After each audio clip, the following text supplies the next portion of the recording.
so you want to get Prime Video for free. Well, I have a solution for you.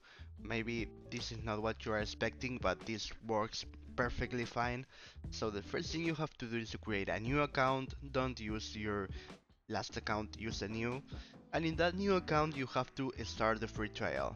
Okay, so here you will be able to watch TV shows for 7 days, and then you have to cancel before those 7 days. But what happens next? We have to create a new account, because in that account we are going to use the same debit or credit card, and we will be able to start a free trial again.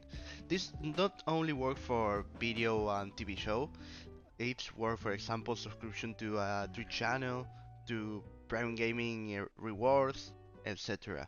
So if this video was useful for you, please comment, share, like, subscribe, and see you in another easy way video. And remember that we have a lot of tutorials on our channel about Prime Video, Instagram, Facebook, etc. Everything you want. Goodbye.